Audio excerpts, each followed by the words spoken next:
Bereshit, chapter 14.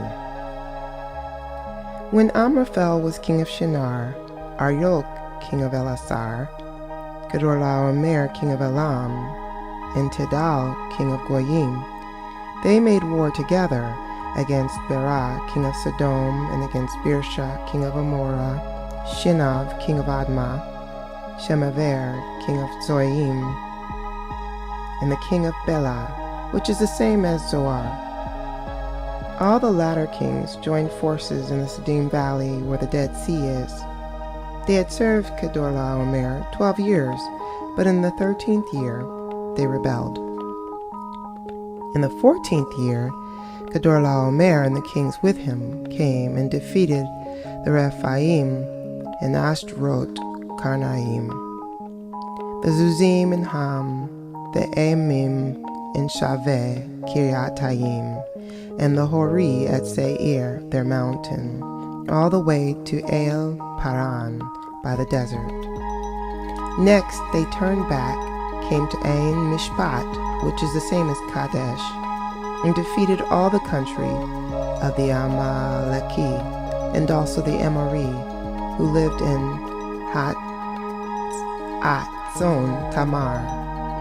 Then the kings of Sodom, Amorah, Admah, Zvoim, and Bela, that is Zoar, came out and arrayed themselves for battle in the Siddim Valley against Kedorlaomer, king of Elam, Tidal, king of Goyim, Amraphel, king of Admah, and Arioch, king of Elasar, 4 kings against the 5.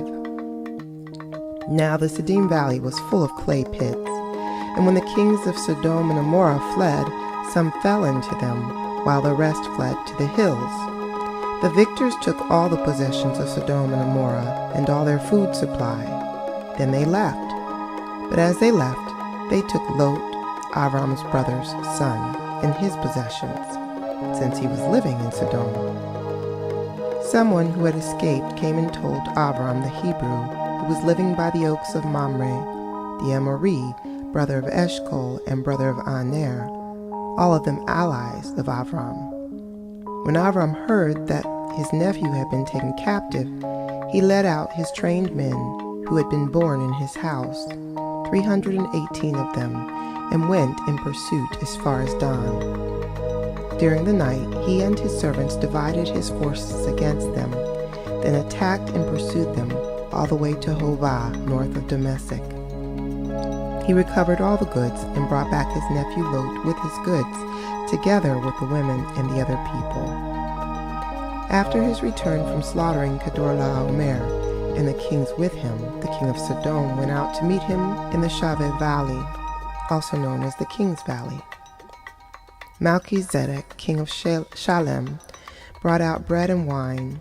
He was Kohen of El Elyon, God Most High. So he blessed him with these words: Blessed be Avram by El Elyon, maker of heaven and earth, and blessed be El Elyon, who handed your enemies over to you. Avram gave him 1/10 of everything. The king of Sodom said to Avram, Give me the people, and keep the goods for yourself.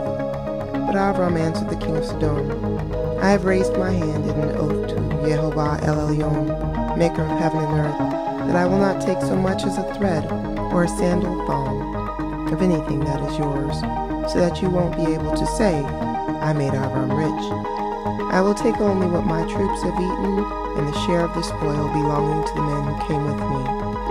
Aner, Eshcol, and Mamre, let them have their share.